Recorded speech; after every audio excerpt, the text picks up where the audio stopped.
I knew humiliation had a sound, the sharp, stunned silence that fell around me the moment a stranger pointed at me and laughed, not realizing I was the mother of the man she hoped to impress.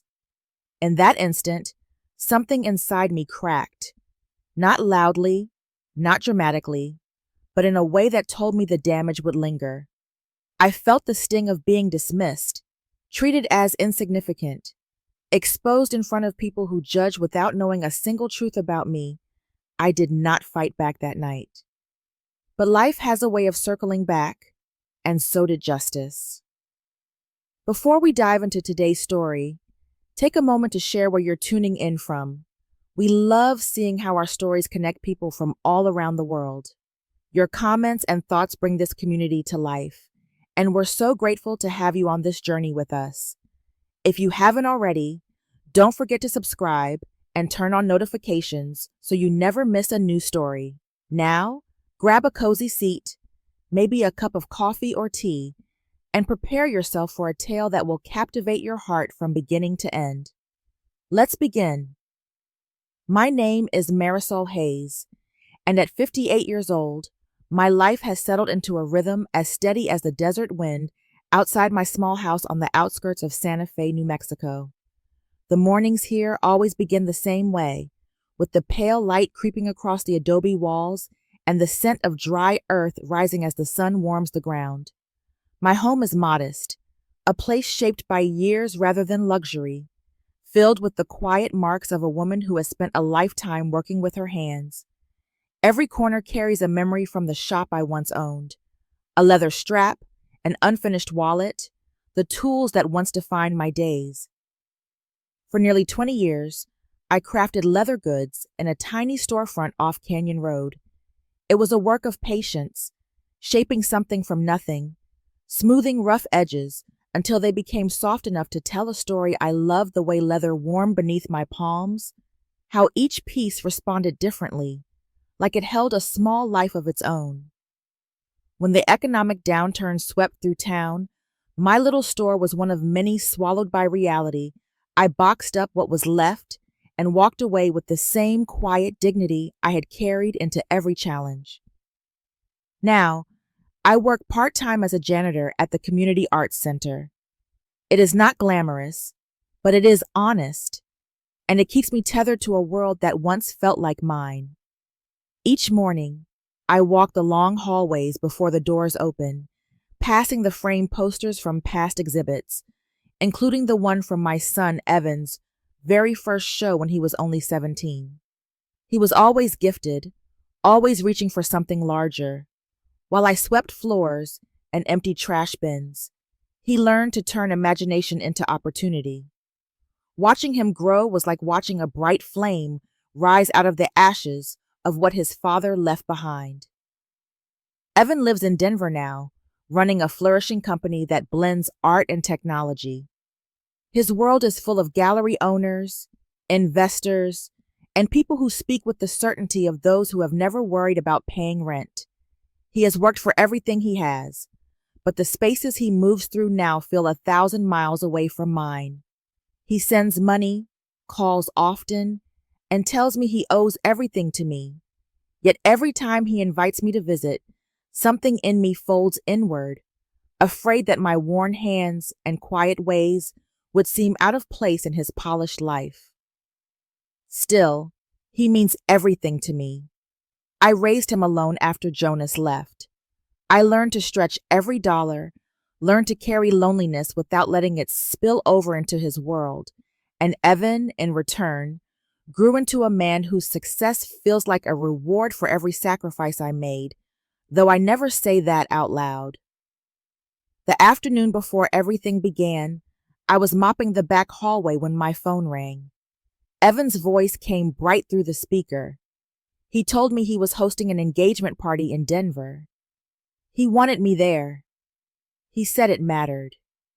As I listened, I found myself staring at my hands, at the lines and calluses etched into them like the rings of an old tree. I felt pride, uncertainty, and something heavier I could not yet name. I knew change was coming, carried on a wind much stronger than anything rising off the desert floor. If you're still watching and this story is pulling you in, comment number 1 below so I know you're right here with me. Now, let's move on to chapter 2. The morning after Evan's invitation, I woke earlier than usual, long before the sun reached the ridges of the distant mountains. The house felt unusually quiet, as if it were holding its breath with me. I set an old suitcase on the bed, its corners softened from years of travel I had never actually taken. When I opened it, the faint smell of cedar drifted out. I folded a few blouses, 2 skirts, and the soft cardigan I wore whenever I needed courage. Everything I owned felt too humble for an engagement celebration in Denver, but these pieces were a part of me, the only truth I could bring.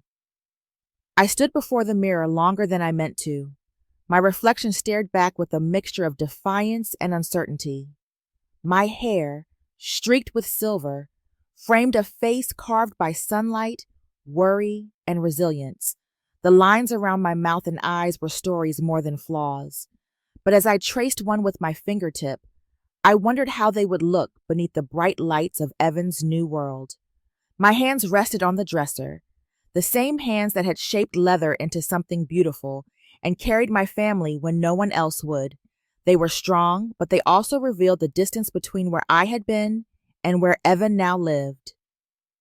I chose to take the bus to Denver. Evan would have insisted on sending a car, which would have made me feel as if I were being delivered like an artifact rather than welcomed as a mother. The bus rumbled out of Santa Fe in a cloud of dust, carrying me away from the familiar desert stretches and toward the towering skyline I had only seen in photographs. With every passing mile, the colors changed from warm earth tones to the muted metallic sheen of a modern city. My heart tightened as buildings rose around us, tall and confident, so different from the low adobe structures of home.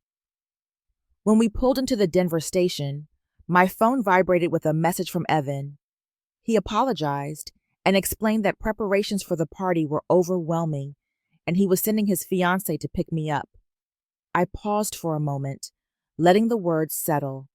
The idea of meeting her without Evan beside me created an unease that sat low in my stomach.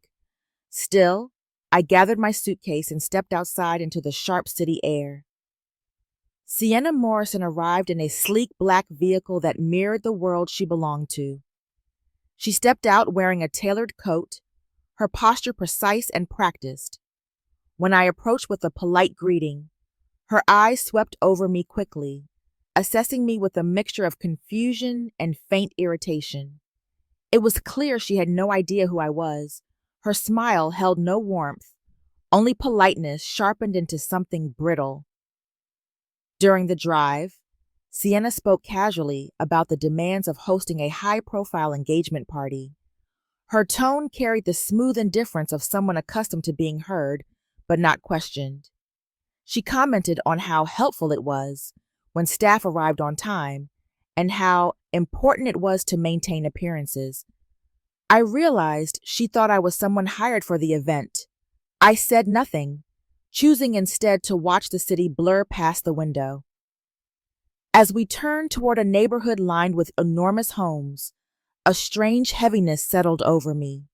The house ahead looked like something from a magazine, all glass and angles, cold and grand. I felt the weight of the coming hours pressing against my ribs, as if whispering that the world I was entering had already judged me before I spoke a word, and though I did not yet understand how deep that judgment would cut, I felt the first tremor of the storm waiting on the other side of those immaculate doors.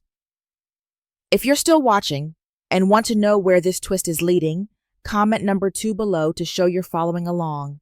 Now, let's continue with chapter 3. The Morrison estate rose behind its tall iron gates, like a monument meant to remind anyone approaching exactly where they stood in the hierarchy of the world. When I stepped inside, a wave of soft light washed over polished stone floors, chandeliers hanging like frozen waterfalls, and walls lined with artwork so expensive it felt almost dangerous to look at for too long.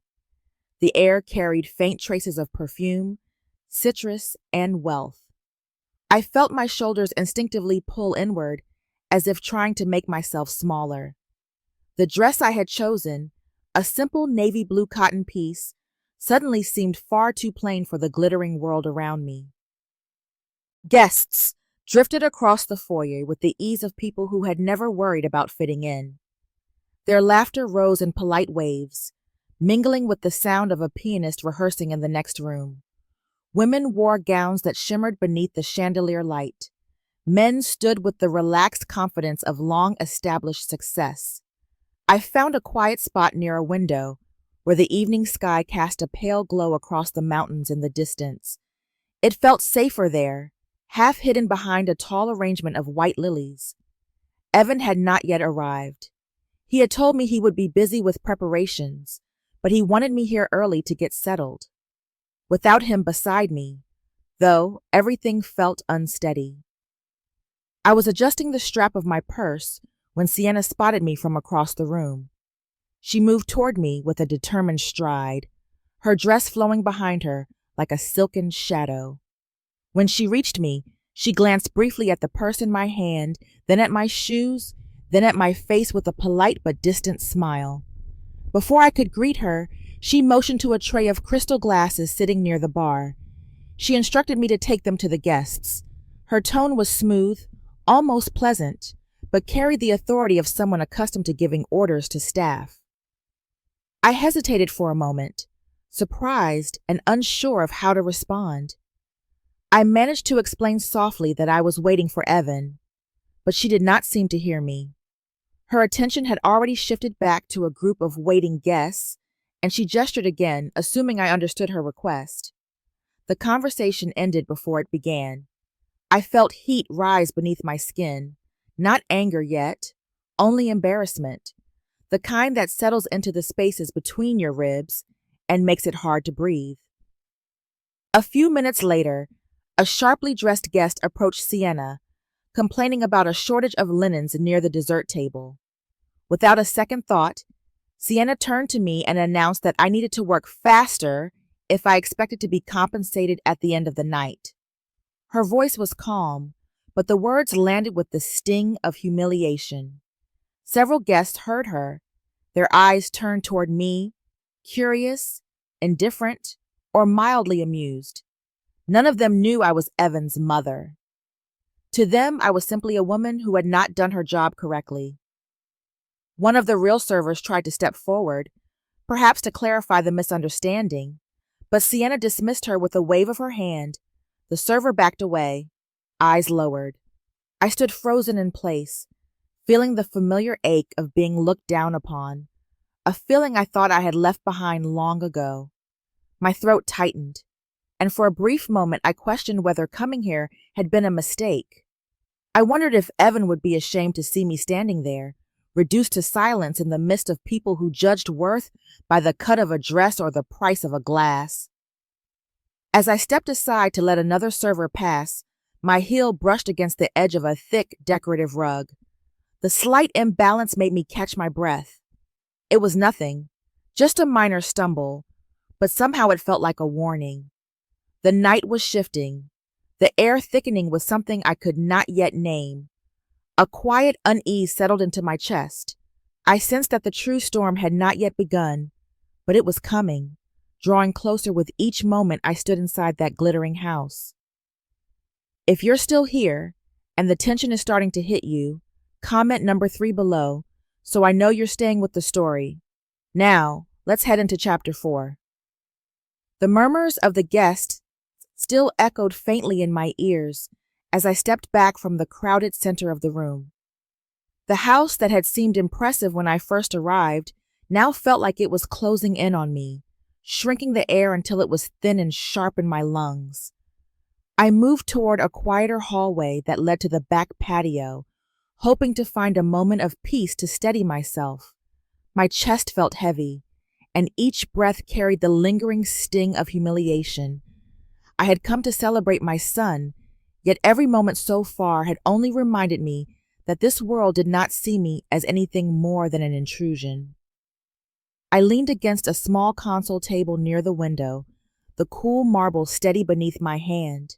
The thought of Evan flickered through my mind, and I realized that the only way to make sense of the situation was to find him. If I could speak to him privately, he would understand. I repeated this to myself like a reassurance. He needed to know what had happened, not because I wanted sympathy, but because I wanted him to hear it from me, not from the whispering mouths of strangers. Gathering what little resolve I had left, I stepped back into the flow of guests, careful not to draw attention.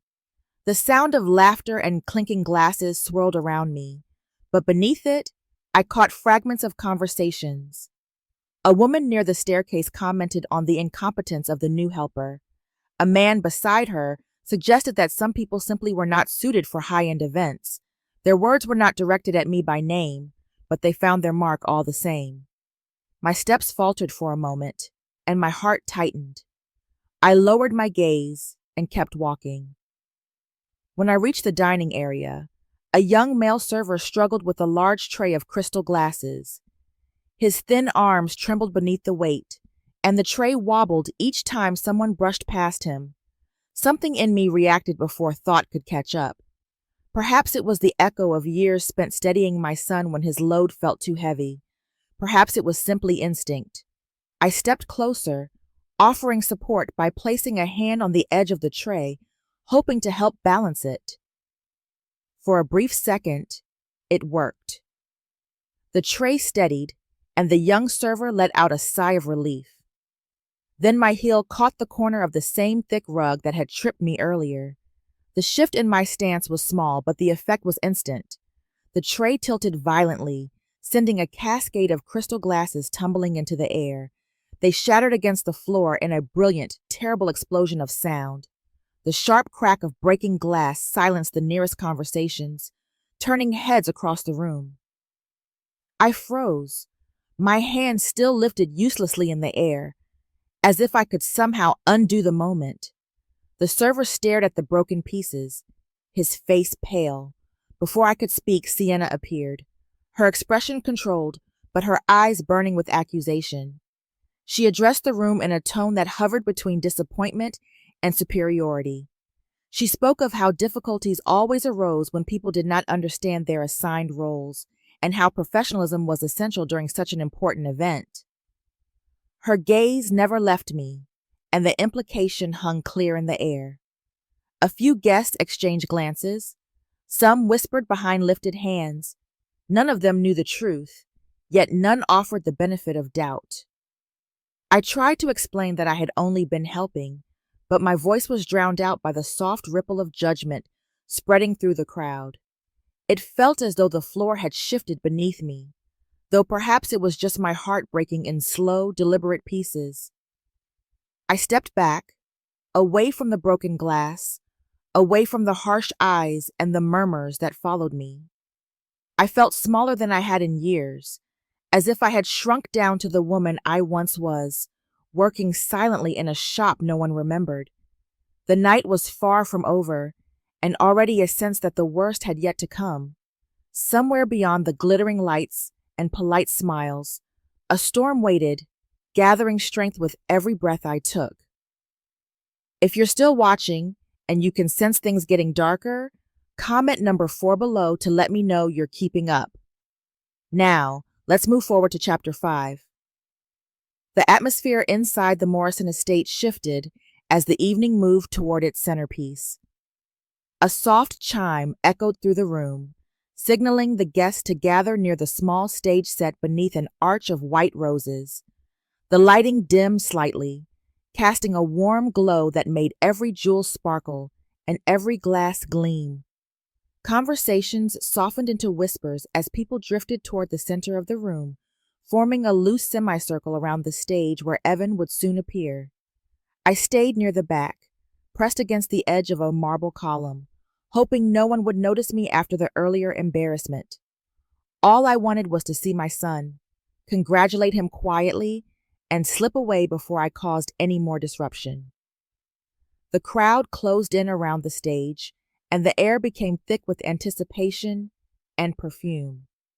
I kept my gaze down, focused on the pattern in the rug beneath my feet, until I sensed someone approaching with forceful purpose. When I looked up, Sienna stood before me, every inch of her posture sharpened into authority. Her expression was composed, but her eyes held a glint of irritation that she no longer bothered to hide. She addressed me with a voice soft enough not to disturb the center of the room, yet intentionally loud enough for those nearby to hear. Her words carried the polished cruelty of someone who understood exactly how to wound without raising her voice. She spoke about the importance of discipline among event staff and the need for people to stay in their proper place so the evening could proceed without further embarrassment. The implication was unmistakable. A few guests glanced in my direction, their faces showing mild curiosity or polite disdain.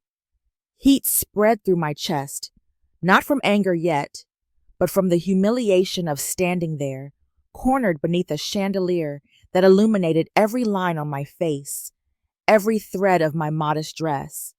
For a moment, I wondered how I must look to her, to everyone around us, how easily they assumed I belonged at the bottom of this beautiful room. Sienna Sarah turned slightly as a small group of guests approached, ready to offer them an explanation for the earlier commotion.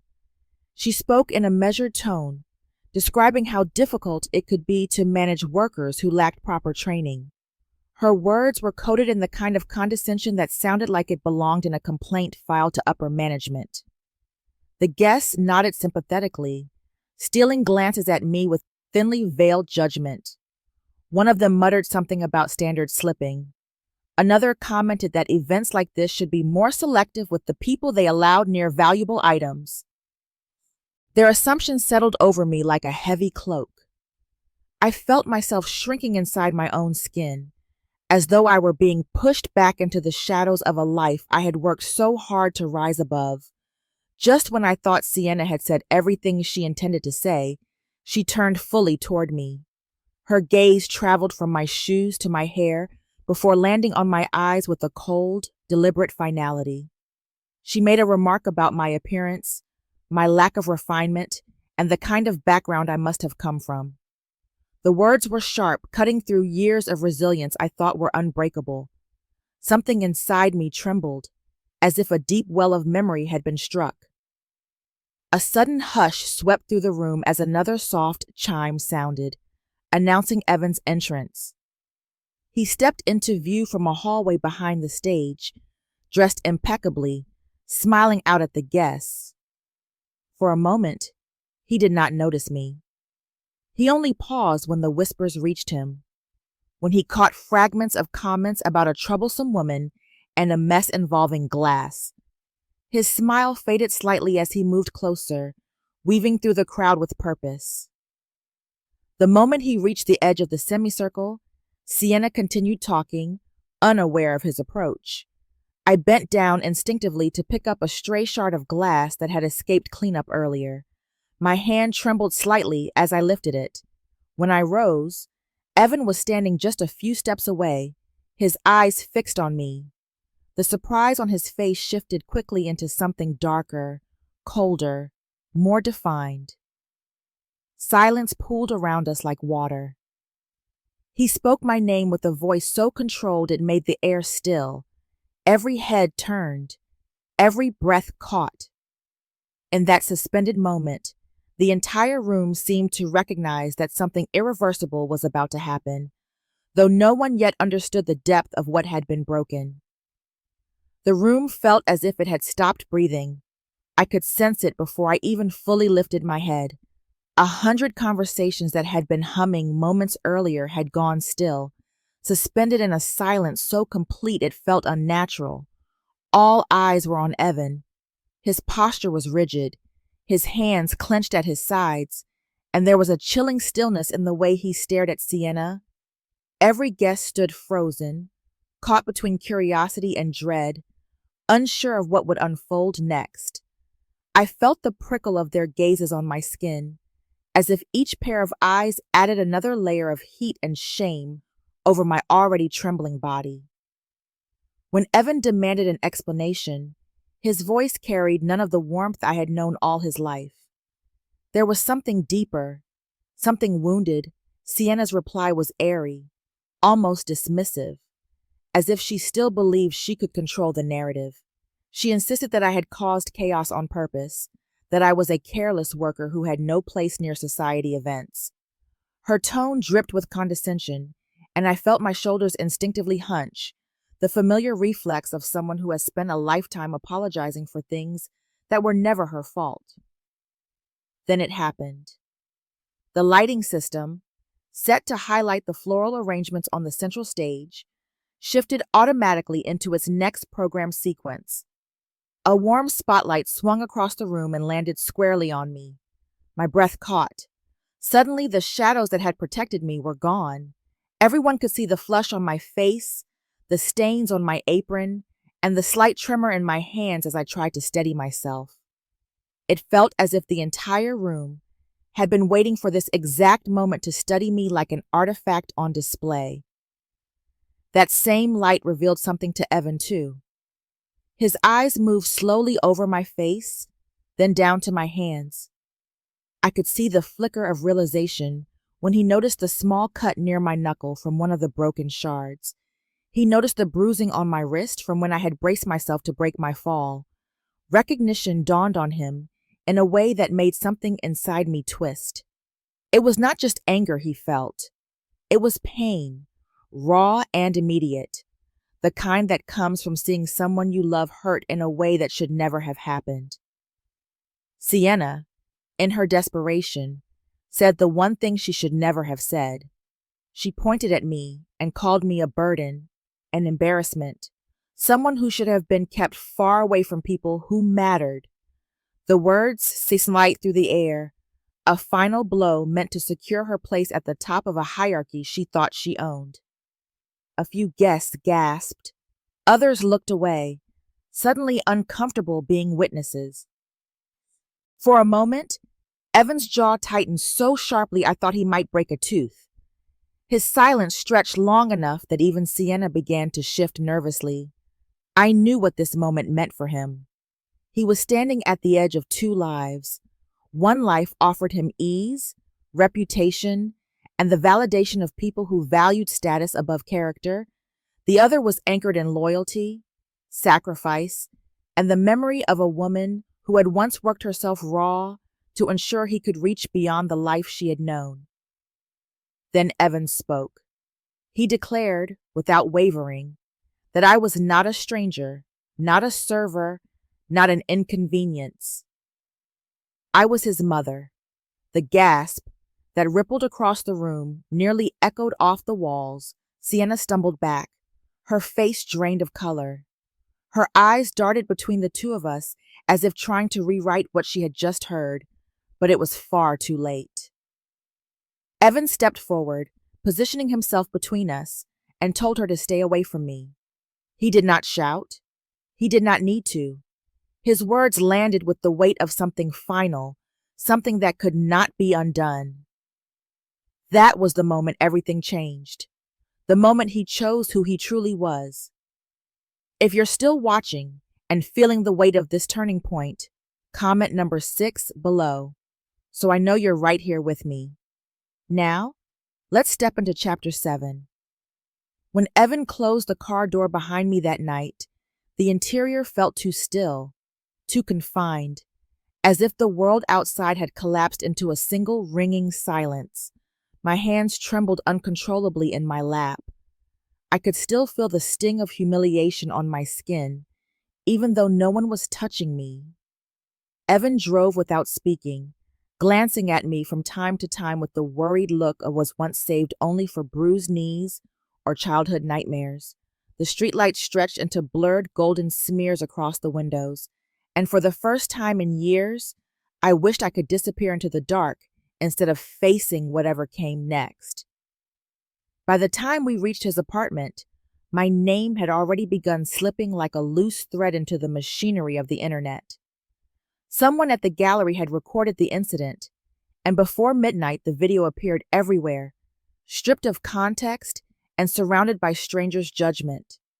I saw myself on the screen later that night, a small figure standing alone with a tray of broken glasses, while whispers across the digital world shaped me into something fragile, pitiful, and operatic. Comment sections filled faster than flooding riverbanks. People defended me, praised Evan, condemned Sienna, and debated details none of them truly understood. Every notification felt like a tap on my shoulder from a world that should not have known my name. Meanwhile, Sienna faced the opposite side of the storm. Her sponsors withdrew with rapid, calculated precision, each statement heavy with phrases like unacceptable conduct and misalignment with the values. The elegant image she built over years dissolved overnight. Her family attempted a controlled public apology, carefully worded and delivered with the practiced tone of people used to smoothing over mistakes. But it did not matter. The world was already convinced, and the digital tide pushed her further into a corner she could not escape. For me, the consequences were smaller in scale, but sharper in feeling. Neighbors from Kansas called, their voices carrying a mix of concern and curiosity. Their questions pressed into me with an intimacy I had not invited. Some people from my past sent messages filled with memories I barely recalled, claiming closeness now that attention surrounded me. Others simply wanted to know if the rumor was true, if that woman in the video was really me.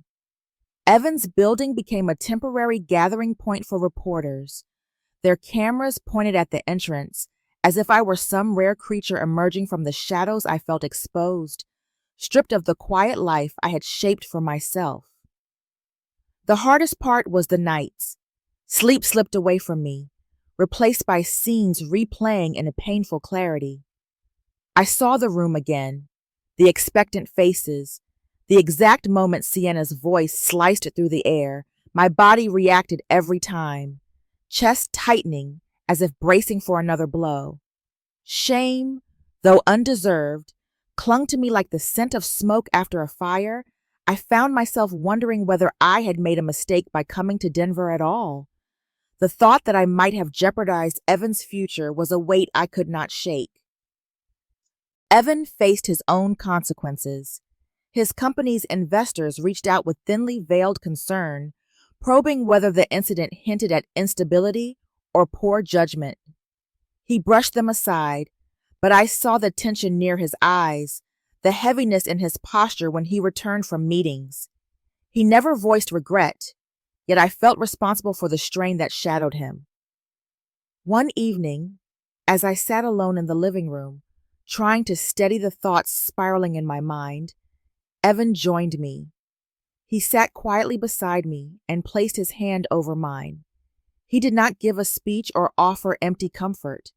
Instead, he simply let the silence speak for both of us. He insisted he would never apologize for defending me. Hearing that softened a knot inside my chest that had been tightening since the night of the engagement party. Later, I stood in front of the mirror, searching for traces of the woman I had been before all this. My reflection looked older, shaken, but not broken. I realized I could not let this storm define me. I had survived harder seasons in my life.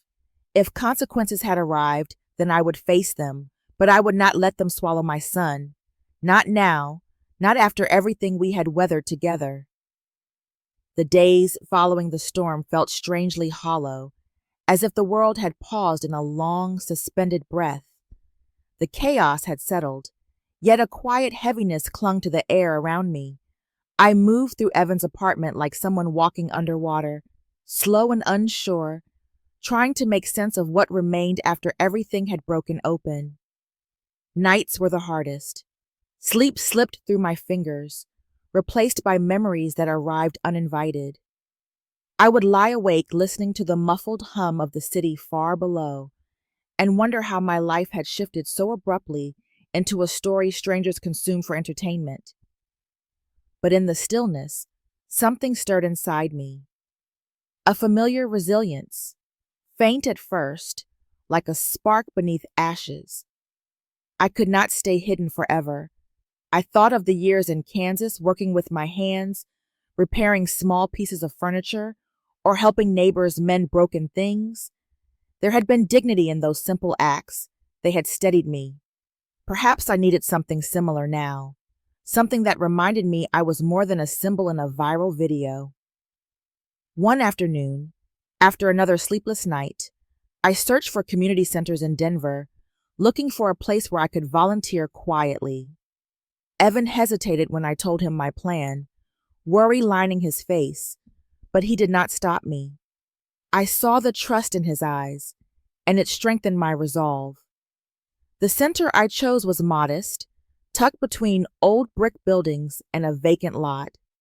The director welcomed me with calm humility, asking no questions about my identity or my past. For the first time in days, I felt like a person instead of a headline. My tasks were simple. I organized pantry shelves, wiped counters, folded towels, and helped prepare meals. The work demanded little conversation, only patience and steady hands. Each small task grounded me, pulling me back from the spiraling weight of shame that had followed me since the engagement party. The people there treated me normally, without curiosity or judgment. Their quiet acceptance soothed me more than any grand gesture could have. I thought I had found temporary refuge until the morning I saw Sienna standing near the entrance. For a moment, I was unsure whether exhaustion had conjured her. She looked nothing like the polished woman from that disastrous night. Her posture carried no arrogance, and her eyes were hollowed by sleeplessness. When she realized I had seen her, she approached slowly, almost timidly. Her voice was strained as she admitted she needed help, that everything in her life had fallen apart faster than she could catch it. I listened, not out of obligation, but because her vulnerability left no room for cruelty. I did not respond with anger. Forgiveness did not come with triumph or relief, but with a steady clarity. Holding on to the bitterness would only keep me chained to the moment she humiliated me. I told her that people must learn to live in a way that requires no forgiveness at all. She nodded with silent understanding before stepping away, leaving behind a strange lightness I had not expected. As days passed, I found a growing sense of calm in the rhythm of the center. Helping others slowly mended the fractured parts of my spirit. I no longer flinched at the memory of the gallery, and the tension in my chest eased. One evening, after finishing my shift, I stepped outside and felt the crisp air settle around me like a promise. I realized I had reclaimed something precious, the strength to move forward. I headed home, prepared to face the future with Evan, ready to decide together what came next. For the first time since everything began, I felt steady on my own feet. If you're still watching and ready to see how everything comes together, comment number 8 below to show you're staying until the end. Now, let's move into the final chapters. Life began to settle into something gentler after the storm. The heavy tension that once pressed against the walls of Evan's apartment slowly dissolved, replaced by a quiet rhythm that felt almost healing. I continued my volunteer work at the community center, letting the small tasks and steady routine strengthen me from the inside out. Each day left me a little steadier, a little less defined by the humiliation that once lived at the forefront of my mind. Evenings with Evan became moments of simple comfort. We cooked meals together, watched the city lights spread across the horizon, and spoke about ordinary things that reminded us of the life we still had. One night, Evan told me he intended to step back from the noise of social obligations and the constant scrutiny from the business world. He wanted time to breathe, to reorient his priorities, to protect his peace rather than his public image. I saw the sincerity in his eyes. The man who once lived according to expectations no longer wanted to carry a life that was too heavy to hold. It made me proud to see the courage behind that decision, knowing it came from reflection rather than impulse. For my part, I realized I did not want to return to Kansas. The thought of going back to the quiet but lonely routine I once knew felt like closing a door I had already walked through. Instead, I chose to stay in Denver for a while, to continue working at the community center, and to stay close to Evan. It felt like the first decision I made entirely for myself in a long time, not out of necessity, but from a sense of belonging that had slowly grown inside me. News about Sienna faded as quickly as it had risen. Her career crumbled under the weight of public judgment, and the Harding family quietly distanced themselves. I did not celebrate her downfall. In truth, it left me feeling reflective more than anything else. The price of pride had been steep for her, and witnessing it reminded me how easily people can lose themselves in the pursuit of perfection. One afternoon, as I prepared to leave the community center, I unexpectedly crossed paths with Sienna. She looked healthier than before, but still fragile, as if walking carefully through the remnants of her old life. She did not ask for forgiveness. Instead, she thanked me softly for the words I had offered her during our previous encounter. There was humility in her voice, a sincerity that felt real. The moment closed the last remaining wound between us, not with triumph, but with understanding. That weekend, Evan drove me to the outskirts of the city. He stopped at a small piece of land framed by cottonwood trees and told me he wanted to build a workshop there, a place where I could return to creating things with my hands. My throat tightened with emotion. It was more than a gift. It was a recognition of everything I had been and everything I could still become. As I stood beneath the wide Colorado sky, I felt the final pieces of my life settle into place. The painful chapter had closed, and a new one opened, quiet, hopeful, and entirely mine. Morning sunlight stretched across the open field Evan had shown me, turning the small patches of grass into warm ribbons of gold. I stood there in the quiet, letting the stillness settle into me, and for the first time in a long while, there was no heaviness pressing against my chest, only a calm certainty that I had stepped out of the shadows of everything that had hurt me. As I looked out across the land, memories rose like gentle waves. I could still recall the sting of humiliation from that night, the echo of whispered judgment, and the endless days when shame clung to me like a second skin. Yet those moments no longer held power. They had become markers of where I had been, not where I was going. I understood now that strength is not measured by how gracefully we avoid pain, but by how we move forward after it tries to break us. Evan's growth was the clearest proof of that truth.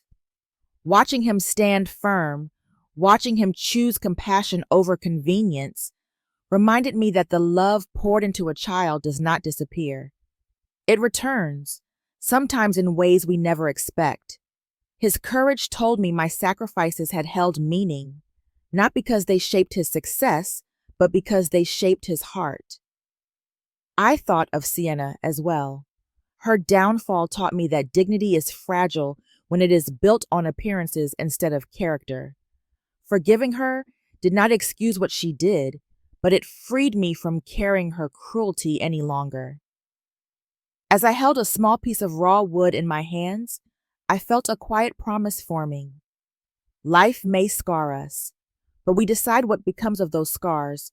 I could not change the past, but my future was mine to shape, carved slowly and patiently by the same hands that had survived so much. In the end, every difficult chapter softens into perspective. The moments that once bruised the spirit slowly reveal themselves as turning points, the quiet beginnings of a stronger, steadier self. Life has a way of testing the foundations beneath us, stripping away the noise until only what truly matters remains. Dignity, kindness, resilience. These are the things that endure long after the echoes of humiliation or judgment fade. Forgiveness, too, becomes less about the past and more about freeing the heart to move forward without bitterness. There is a quiet power in choosing peace when chaos once tried to define you, and there is profound grace in realizing that you can shape a new future with the same hands that once carried so much weight. Thank you for sharing this journey. If the story spoke to something in you, I would love to hear your thoughts. Feel free to leave a comment, follow for more stories, and subscribe so you never miss the next chapter. Your presence here means more than you know.